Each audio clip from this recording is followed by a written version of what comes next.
श्रीमान् वेङ्कटनाथार्य कवितार्किककेसरी वेदान्ताचार्यवर्यो मे सन्निधत्तां सदा हृदि। गजेन्द्ररक्षात् त्वरितं भवन्तं ग्राहैरिवाहं विषयैव कृष्टः अपारविज्ञानदयानुभावम् आप्तं सताम् अष्टभुजं प्रपद्ये त्वदेकशेषो अहमनात्मतन्त्रः त्वत्पादलिप्सां दिशता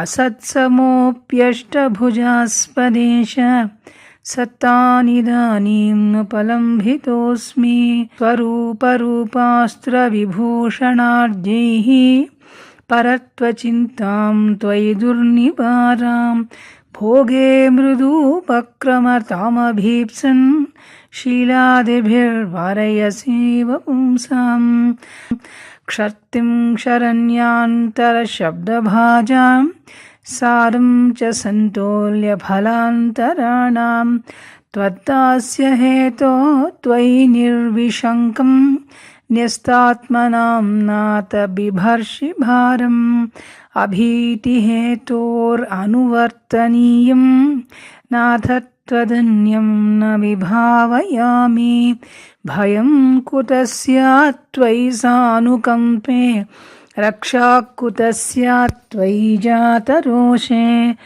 त्वदेकतन्त्रं कमलासहाय स्वेनैव मां रक्षितुम् अर्हसि त्वं त्वयि प्रवृते मम किं प्रयासैः त्वय्यप्रवृते मम किं प्रयासैः समाधिभङ्गेष्वपि सम्पतत्सु शरण्यभूते त्वयि बद्धकक्ष्ये अपत्रपे सोढुमकिञ्चनोऽहं दूराधिरोहं पतनं च नाथ आप्ताभिलाषं त्वदनुग्रहान् मां पद्मानिषेव्ये तव पादपद्मे आदेहपातादपराधदूरम् आत्मान्तकैङ्कर्यरसं विधेयाः प्रपन्नजनपाथेयं प्रपित्सूनां रसायनं श्रेयसे